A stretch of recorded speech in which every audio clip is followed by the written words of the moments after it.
Salut jeune padawan, ici Moulax pour un nouvel entraînement dans ma chambre avant de partir à Grenoble. Donc je vais partir à Grenoble voir un pote du lycée. Donc je fais une mini séance. Ça va faire le 4e jour de suite que je m'entraîne. J'ai pas pour habitude de faire ça, mais 5e jour, peut-être même 5e jour. Hier je l'ai pas filmé parce que c'était un petit entraînement en détente avec un pote. Enfin, j'ai pas filmé grand chose, j'ai quelques clips et c'était une séance mana. D'ailleurs, j'ai eu des essais qui commençaient à peu près à ressembler à des manas, et c'était vraiment bien. J'avais observé que mon problème principal en mana, justement, c'était de pas réussir à comprimer la gaine abdominale. En fait, en contractant à fond, j'étais comme ça, alors que ceux qui font vraiment mana, ils sont pliés en deux. Donc j'ai bossé là-dessus avec des étirements et ouais, le résultat entre les deux entraînements en un jour, il est vraiment flagrant. Donc je suis très content de ça. Aujourd'hui, je vais bosser sur ma planche. Du moins, c'est ce que j'ai prévu. J'ai un exercice de renforcement que j'aimerais bien réessayer. Je l'avais dans mes entraînements planche il y a 3 ans et c'est ça qui m'a permis de pas mal progresser. C'est un exercice de renforcement qui est stable. On est posé sur des barres parallèles. On pose de l'épaule à l'avant-bras, tout sur la barre parallèle, et le but c'est de faire des presses comme ça, on peut maintenir. Ça va pas mal m'aider, je pense, parce que j'ai quand même la fâcheuse habitude de perdre ma protraction et de mettre le poids à l'avant de ma main. Donc surtout que je suis pas dans une phase où ma technique me réussit énormément, ça se voit notamment en one arm handstand où c'est pas fou, c'est ok mais c'est pas fou. Donc je sens que c'est vers ce genre d'exercice que je dois me tourner. Petit échauffement et c'est parti. Si t'as les coudes et les poignets qui ont tendance à être un peu raides, cet étirement-là est vraiment phénoménal. Tu mets ton genou derrière le coude pour mettre de la tension sur le biceps. Ça fait un étirement actif en résistance. Donc là, le muscle est étiré, il est contracté pour résister à l'étirement. C'est très bien pour progressivement mettre de la tension sur les tendons et les muscles, et surtout les habituer à aller en amplitude. Parce que les blessures, elles apparaissent à cause de l'amplitude dans un premier lieu. Genre, on se blesse rarement dans une amplitude où le muscle est fort, on se blesse toujours à l'extrémité parce que c'est là où le muscle est le plus faible. Et souvent aussi à grande vitesse avec des grosses charges. Donc c'est pour ça que quand je m'échauffe, j'augmente progressivement la charge, la vitesse et l'amplitude. Mais je préfère aussi commencer par l'amplitude parce que ça me permet directement de cerner là où je peux aller, là où je peux pas aller. Si j'ai des raideurs, des courbatures, c'est tout ça que l'amplitude révèle. Là par exemple, je suis flingué aux ischios parce que j'ai fait de la souplesse lestée hier. Poignet, j'en ai fait aussi un peu, mais ça va. Protraction, j'ai des bonnes sensations. Pareil, j'ai un petit peu étiré hier dans ce sens-là et j'ai pas fait trop de volume, donc je suis pas fatigué à ce niveau-là. Bon, j'ai des courbatures triceps et dos du mana parce que j'ai fait une putain de série giga longue, un Moulax rest pause encore une fois. Donc au moins, niveau chaîne postérieure, je pense qu'aujourd'hui ça ira, parce que j'ai un très bon ressenti, donc souvent, moi par le passé, quand j'entraînais ma planche, dès que je soit lançais des V-sit au début du combo, soit que j'avais des courbatures parce que j'avais bossé et j'ai fait une séance de tirage la veille, le ressenti musculaire que j'avais grâce aux courbatures, ça peut paraître contre-intuitif, mais ça m'aidait dans mes séances planches. Ça témoigne que ce qui me manque, c'est beaucoup de technique et pas tant beaucoup de force.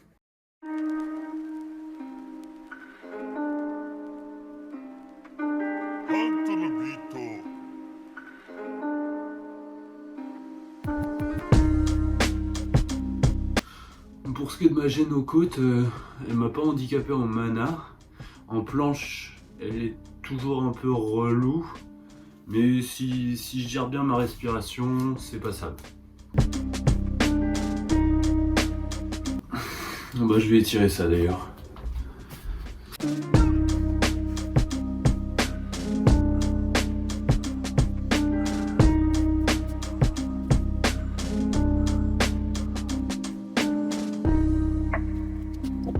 C'est vrai que dans une vidéo sur la fréquence d'entraînement, j'avais dit qu'il fallait pas, enfin que je conseillais pas de s'entraîner plus de 2 jours ou de se reposer plus de 2 jours de suite. Ce que j'entendais surtout par là, c'était, 2 jours de suite sur le même groupe musculaire. Parce qu'à vrai dire, les programmes où tu alternes pousser, tirage, pousser, tirage, pousser, tirage, ça marche plutôt bien. Alors je dis plutôt bien parce qu'en street, par exemple, si tu prends une front pull-up et une planche, bah, si tu tapes sur ces 2 trucs-là, dans les 2 cas, ça implique beaucoup les biceps. Donc tes biceps, ils risquent quand même de fatiguer, même si, bon, pour tous les autres muscles, ça reste relativement opposé. Moi, dans mon cas, comme j'alterne planche et festo, pour le coup, c'est des muscles qui sont totalement opposés, et festo, c'est pas autant de la force que la planche, c'est beaucoup de mobilité. Autrement dit, le mouvement, il reste moins intense. Quand je fais un max de mana, je suis pas autant flingué que quand je fais un max de straddle press. Donc c'est pour ça que dans mon cas, je peux enchaîner plus de 2 entraînements de suite, parce que je travaille 2 figures différentes et qui sollicitent des zones différentes. Mais au moment où je bossais que la planche, bah, je pouvais pas faire plus de 2 entraînements planche de suite en fait. Par exemple, je faisais un entraînement planche nerveux, un entraînement planche musculaire. Le jour d'après, je faisais de la récup, donc éventuellement un petit peu de handstand et 2-3 séries de front sans forcer, mais grand max quoi. C'était pas un entraînement. Pour moi, un entraînement, c'est une session où tu forces. Une séance de récup active, c'est une séance où justement tout est facile. Tu forces pas. À la limite, tu te concentres. À la limite, ça demande de la concentration ou ça demande un micro pouillème de force. Donc soit tu fais une récup active plus axée volume, tu fais un peu de volume et tout le reste est super faible. Soit tu fais une récup active ciblée niveau des forces, tu forces un petit peu, mais dans ces cas-là, ton volume c'est une série, 2 séries. Enfin bref.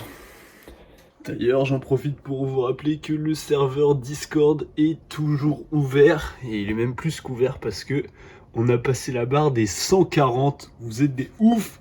Pour le rejoindre, le lien est toujours dans la description. On partage des conseils, on partage nos entraînements. Il y a même des petits grades en fonction des skills que t'as débloqués, tout ça. C'est cool, viens nous rejoindre! Ah ouais, j'ai eu une idée de merde aussi hier. Je fais les jambes. Du coup, j'ai des grosses courbatures au quadriceps et en plus aux ischios parce que je me suis étiré comme un bourrin pour le mana. Donc, je suis flingué. Voilà, c'est tout pour moi. Dose on the track.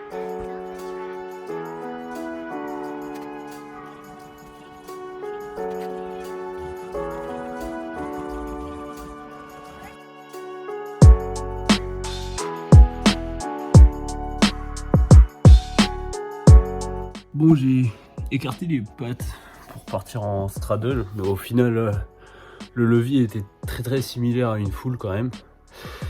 Je pense qu'à force de taffer sur Parabass, en fait, j'ai la fâcheuse habitude de pas vouloir laisser les pieds tomber au sol et passer en pike, mais plutôt de vouloir les redresser. Donc le fait que je tire les talons vers le haut, c'est ça qui me fait partir en banane et du coup qui peut nuire à mon activation abdominale.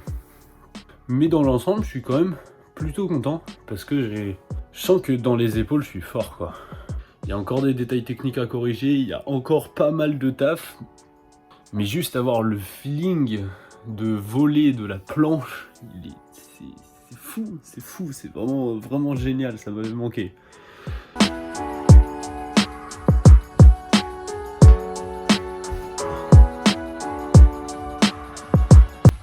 Ok, avec tous les entraînements de suite que j'ai fait, je sens que le nerveux, il va avoir du mal aujourd'hui. J'aurai pas d'endurance dessus, donc je vais pas travailler ça. Je vais directement passer sur le travail de forme, donc travail musculaire. Et puis ce sera très bien comme ça, parce que je pense que de toute façon demain je vais pas m'entraîner, et après-demain, peut-être que je ferai un peu de mana, ou de handstand. Enfin de toute façon j'aurai pas beaucoup de matériel, donc c'est pour ça que j'en profite et je fais exprès de me surentraîner un petit peu, parce que je sais que dans les prochains jours, je vais quasiment pas m'entraîner.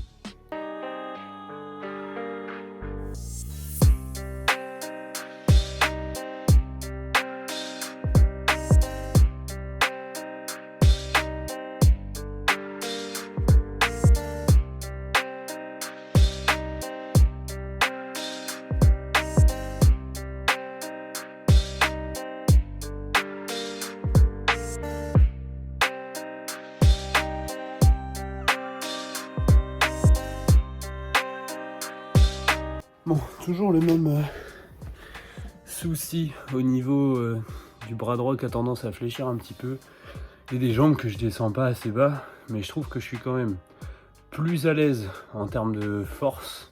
L'intention s'améliore aussi. Et donc en complément, je vais faire mon exercice sur les barres parallèles dont j'ai parlé en début de vidéo. Parce que celui-là, ça fait un bail que je l'ai pas fait. Et je sais que en termes de force, j'ai du bon ressenti dessus parce que c'est stable. J'ai souvent du mal à me concentrer sur la technique et sur forcer en même temps. Bah à vrai dire, c'est normal, tu peux pas vraiment te concentrer sur deux choses à la fois. Mais je veux dire, certaines personnes ont plus de difficultés à le faire que d'autres. Ça dépend de ton profil. Par ailleurs, en ce moment, j'ai de très bonnes sensations sur les exercices qui sont lents. Donc c'est pour ça que je fais pas tant de travail nerveux explosif, mais que tout ce que je fais, même en travail nerveux, ça se voit que je grind beaucoup. Même dans mon renforcement fin de séance, je contrôle à mort, je fais exprès même de plus contrôler que ce qui est vraiment nécessaire. J'ai effacé, il y avait des chevaliers d'or. Salut!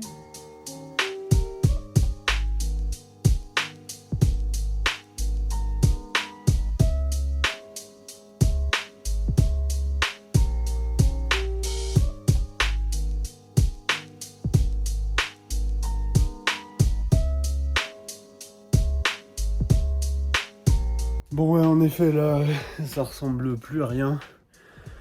En plus je fais que 2 répétitions sur celle-ci. Donc je sens que mon corps il fatigue. Mais c'est pas grave, j'ai envie de tester mon exercice. Je ferai peut-être juste moins de séries. Ou alors je les pousserai pas autant que ce que je poussais là à l'élastique. Et ce sera très bien. En re-regardant les clips, c'est vrai que on se rend compte qu'à l'élastique, comme il y a mon mur, je suis obligé de me reculer un petit peu par rapport à la verticale, ce qui fait que mon élastique me tire vers l'avant.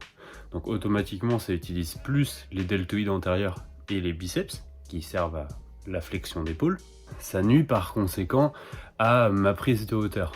Dans l'idéal, il faudrait que je sois dans une pièce où j'ai pas le mur. Comme ça, je pourrais faire l'inverse, mettre l'élastique un petit peu en avant. Donc moi m'avancer un petit peu, c'est-à-dire mon élastique il est comme ça, au lieu d'avoir les mains derrière la ligne verticale, je les aurais légèrement devant. Et ça permettrait du coup que l'élastique me tire légèrement vers l'arrière. Donc ça facilite le travail des épaules et ça me permet de mettre plus l'accent sur ma protraction.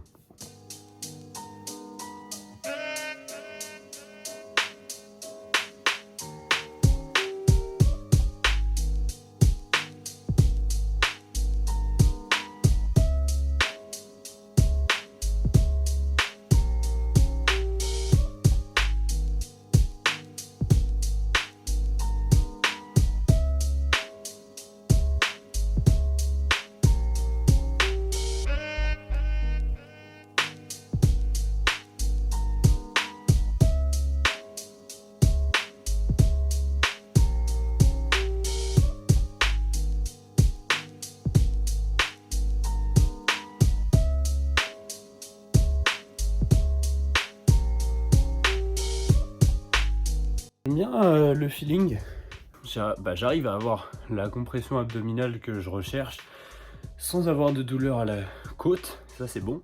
Seul bémol c'est que mes pieds ici de parallèle ils se touchent et donc je peux pas avoir les épaules posées directement sur les barres en fait. Comme elles glissent vers l'avant, ça me fait encore plus pencher. Et déjà que ma courbure du dos elle est chelou, là ça fait vraiment un dos ultra arrondi. Donc en théorie je devrais avoir un dos qui respecte un peu plus la courbure normale. Sauf que là dans les faits pour l'instant c'est pas possible. C'est pas grave, le but c'est surtout de me renforcer dans un premier temps.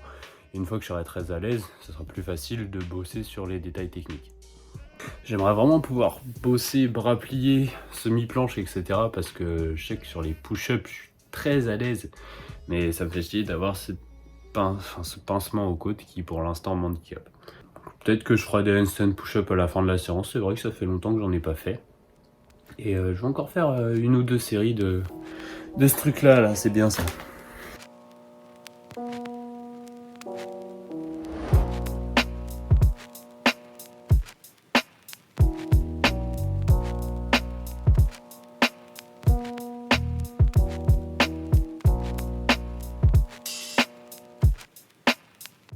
Ah, vraiment, j'adore le feeling de ce truc. Si j'avais un meilleur setup, par exemple, genre 2 steps.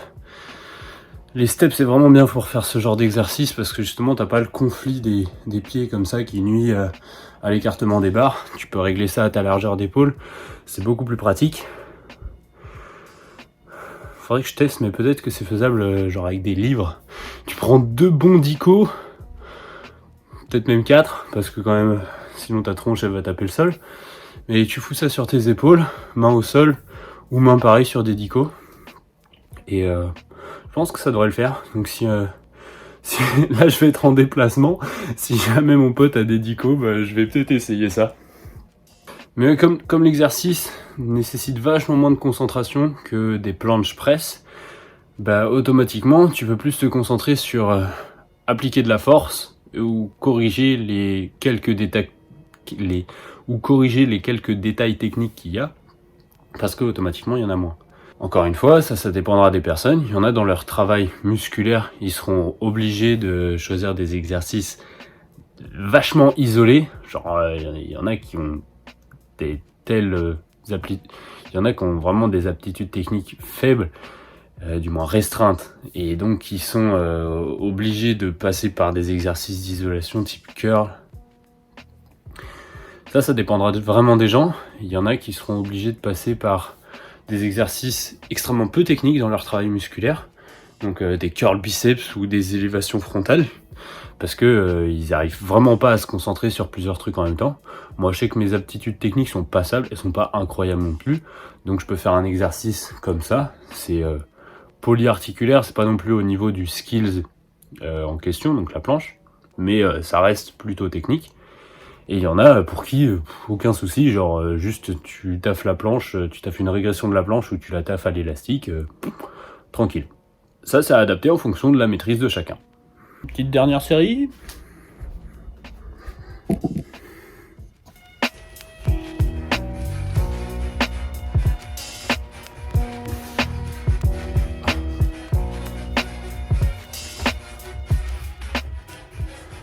Ouais, je sens que ça c'est pour aujourd'hui, du moins pour ces exercices-là. Un petit peu de handstand push-up peut-être, et encore c'est pas sûr. Comme j'ai dit, mes aptitudes techniques en ce moment elles sont pas au top, donc j'insiste pas plus là-dessus quoi. Oh, hier d'ailleurs, c'est un hors-sujet complet, hein, mais j'ai testé mes tractions un bras et ça faisait peut-être 6 mois que j'en avais pas fait, et vraiment j'ai décollé sur les premières. Je trouvais ça génial. Vraiment, quand t'as pas fait un exercice depuis un bail et que tu reviens dessus et que c'est super facile, du moins beaucoup plus que la dernière fois que t'avais testé, je trouve ça trop satisfaisant. Handstand push-up, et puis fin de séance, hein. Là, va falloir vraiment reposer. J'espère que ce format il te plaît toujours. N'hésite pas à me le dire dans les commentaires, ou même si t'as des questions que tu veux que j'aborde dans mes prochains entraînements sur mes temps de repos, et ben n'hésite pas à me les poser. Je te répondrai avec grand plaisir.